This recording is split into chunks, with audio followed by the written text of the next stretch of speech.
the Captain Fuchs!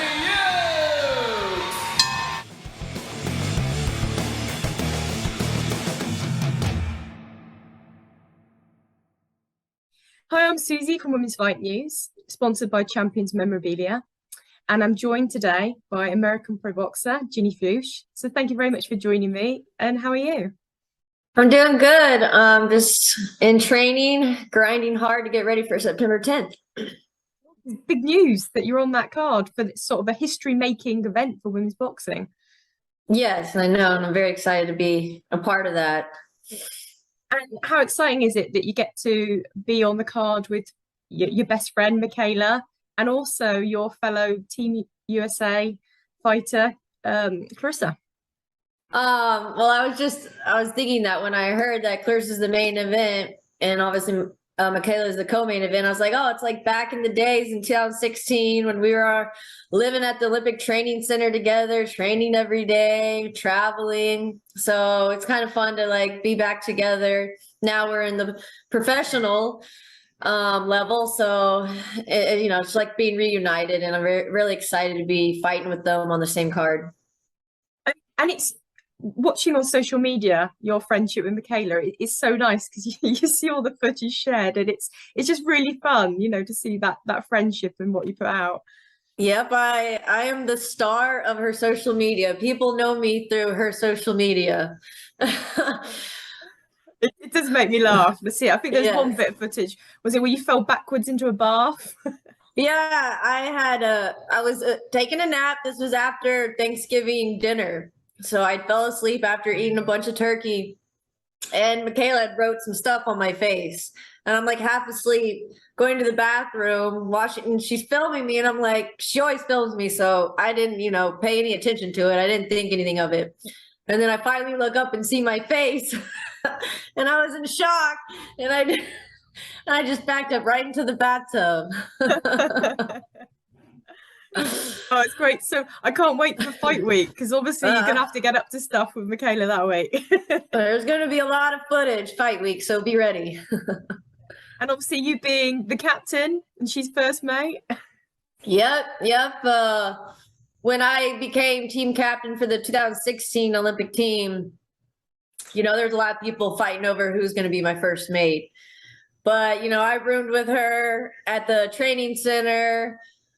I've just been, our journey, we've been together a lot through our journey. And so I had to name her my first mate. And she is my best friend. So she would get upset that I was thinking about any somebody else on the team, so.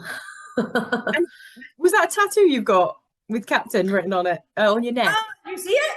I can't see it now, but I saw on social media when you both of you had a tattoo done, didn't you? You and Mikaela. Yep. Yeah, we went to New Orleans for Jazz Fest, and we decided to get tattoos, neck tattoos, and yep, mine says captain. What did hers say? I couldn't even make it out.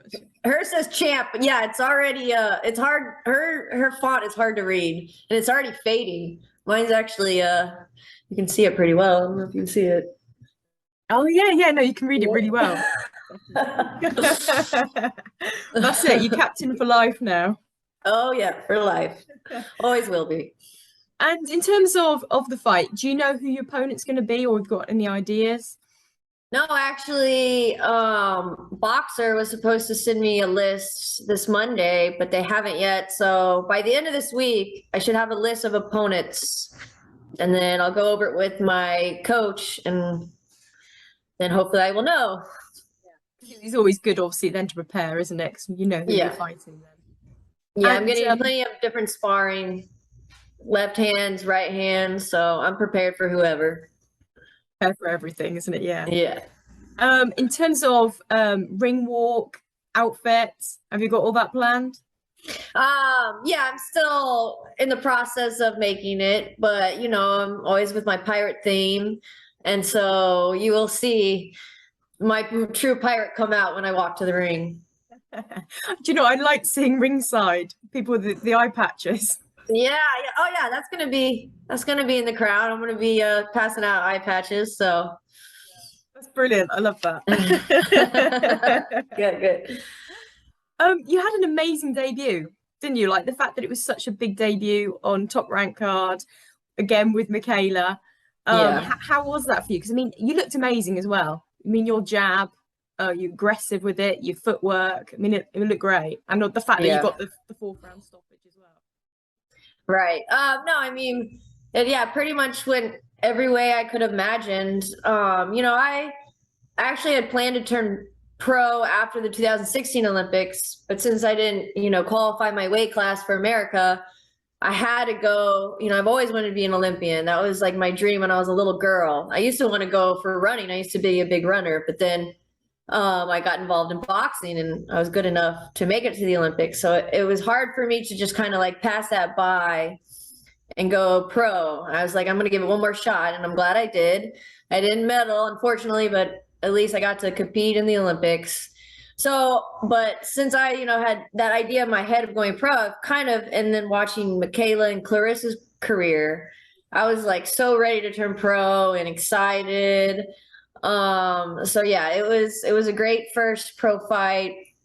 Me and my team worked really hard, and I wanted to make an impression, like, all right, I'm here finally in the pros, and I'm not going to hold back. So, and I'm kind of on the fast track. I'd like to get a world title ASAP, as soon as possible. So, that is my goal. And this next fight in London, I want to even show, my skills and my, world-class level there. And so hopefully then I can start getting the world title conversations going.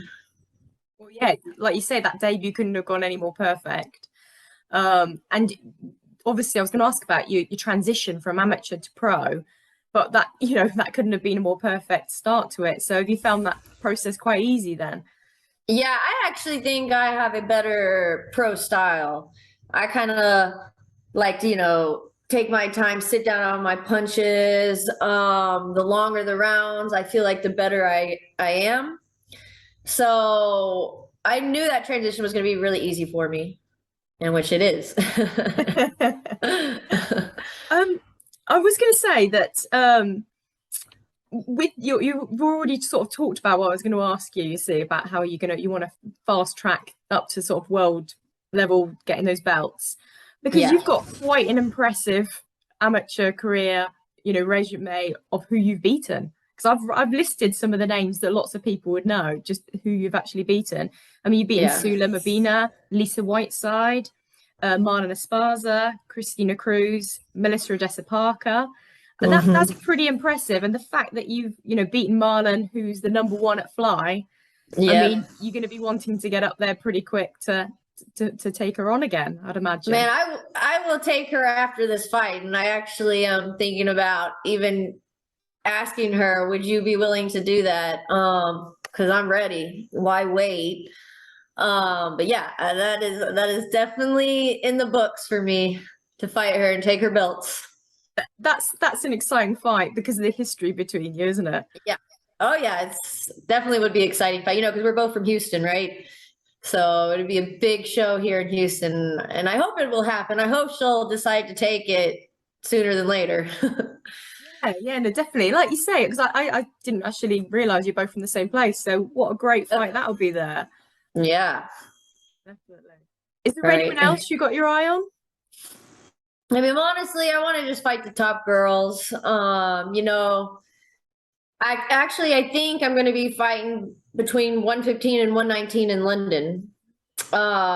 So, after I'd like to, fight Marlen, take her belts, and then go to one and I'm just going to do 119 at this fight, just to because I know it's easier to find opponents at 119, and there's a lot of girls in the UK or on that side of the world at 119. So I decided, I'm going to do this fight between that weight range. And then, I can always go back to 112 and get the belts. But I'll probably, finish my career at 119, 125 is what I'm looking. So all those girls, I still kind of have to do my research, honestly, on the girls on those weight classes, since I'm, new to the pro game. But like Ebony Bridges, I'd love to fight her soon. and go for that and, take her belt. So, yeah, all those girls. I mean, there's some exciting fights to be made at those weights, like you said. I mean, at bantamweight, there's a different champion for every belt, so there's plenty of fights and plenty of opportunity. Exactly. And lots of fighters that have turned pro recently that were amateurs have said that they want to go back into the amateurs for the next Olympics in 2024. Is that something you're open to, or are you just thinking you want to go pro and that's it? Oh no, I would love to. That would be my perfect dream, to go back and try to medal. But in America, they don't let us go back. Even when you're pro, they won't let it. Yeah. America's still not on board with letting the pros go back. And I've talked to the head coach about it, and I'm like, well, everybody else is doing it. I don't understand why you can't get on board. And I'm really frustrated about it, and I'm hoping it'll change. But I mean, I got to be honest, I'm pretty sure it won't change for the next Olympics or the Olympics after. Probably will. If it changes, I'll probably already be retired. So unfortunately, I probably won't get that chance to go back. But if I did, I would. Yeah, because it didn't occur to me that it wasn't happening in America, because literally so many fighters are saying it. I mean, you've got the fighter that's just signed from Brazil for Matchroom, saying that she's gonna, come straight away. She's turning pro, but she's made it quite clear she's coming back for the Olympics. Yeah. You've got Lauren Price, Katie, and Karis Artingstall. Just so many of them. So it just seems a shame. I know, right? Across the board that America won't do it. I know. And again, like I said, I'm so frustrated. I don't understand why they still don't think pros should go back, but I don't know. Hopefully it'll change soon, but I doubt it, honestly. I mean, at least in one way, at least it means you can focus your mind on pro boxing and not worry about all that. You can just focus on that. And because, in some ways, I guess changing backwards and forwards might, with some people, it might unsettle them. Who knows? So. Well, the style is a little different because you got to be at a faster pace. You only got 3 rounds. And I've been fighting 3 minutes, and I'm going back to 2 minutes, which is really weird. And I keep forgetting about that. In fact, like right before I went walking to the ring for my pro debut, I was like, oh yeah, I'm about to go 2 minutes. And that goes so fast. So, I mean, there's still like that little change, but to me, it's not a big enough difference to not allow the pros to come back. But yeah, like you said, I guess I'll just focus now on my pro career. And you've mentioned 2 minutes and 3 minute rounds. Which would you prefer as a pro? Again, I like to take my time. Like I said, the longer the round. So yeah, I want the 3 minutes. I feel like we need that extra minute too. And I know you've heard this. We probably have a lot more knockouts. There'd be a lot more excitement. And then, people would be, I think, more excited about women's boxing because it would be more exciting to watch. But yeah, for me personally, I want the 3 minutes. So yeah, it'd be quite interesting to see if any changes happen in the short term, or whether it's going to be this ongoing debate for a long time. Right. One thing I wanted to touch on, which I think is really amazing what you've been doing, is highlighting awareness for mental health, because you've been quite open about sort of having OCD. Mm-hmm. And now that you're going to come into pro with different audience, how keen are you to sort of bring that awareness forward even more? Because I mean, you've already done loads. You've been on with Oprah Winfrey and all sorts, haven't you? Yeah, Mikaela's shown a lot of my little OCD behaviors. But no, I'm still want to be as open as I can. I want to be a big mental health advocate for the rest of my life, because I'm going to be struggling with my OCD for the rest of my life. I know I am. It's like I'll probably be going to get therapy for the rest of my life and treatment. Obviously, there'll be times when I can have more control over it and kind of not have to do so much. It's kind of like, for me, it's kind of like waves. Some moments or months it will just be bad, and then I'll be good for a while, then it'll come back. And I think with the people with mental health, I think that's how it is for a lot of them. So I'm always gonna express that, my struggles and, you know, my highs and lows, I'm actually going to start doing inspirational speaking to kind of tell my story with my OCD more in depth of how, you know, from when I was little, the little signs to when I was actually diagnosed, to high school, college, to now. And, you know, and I want to get that out there. I want to know how, you know, I want people to have a picture of my life with OCD, but then they're like, wait a minute, she went to the Olympics, now she's pro, she's a world titleist. So I want them to see like, wow, because most people know me as a boxer, the Olympic boxer and all that, like, because they can see that, they can picture that. Now, all they know is I have OCD, but they don't have a picture of what that means or what I go through. So I would like, you know, to express that as much as I can to help people see what I'm struggling with. And it might be similar. It might be kind of different in aspects, but similar kind of mindset. And so hopefully that'll just keep people motivated and positive through their struggles. I mean, what better way for, like, say, a young girl or a young boy struggling, and then they can see what you've been through, not be embarrassed about it, get the help, and know that they've got a bright future. Yes. Yeah, exactly. And that was the main thing too. Like, and that's one of the main messages I'd like to get across. I used to hide it, and it's hard to hide it, very hard. And and because you're hiding it, you almost kind of feel ashamed of yourself, or, you know, you feel like you're cheating yourself or not being honest with yourself, I guess I should say. But when I became open about it and didn't care what people thought, and you know, and I just kind of wanted people to understand more, was kind of how I presented it, and why I was telling people I'm open about it, and I guess showing my vulnerable side, was because it kind of lifted this weight off of me, and I felt more free when I started letting people know my true self. And then I almost felt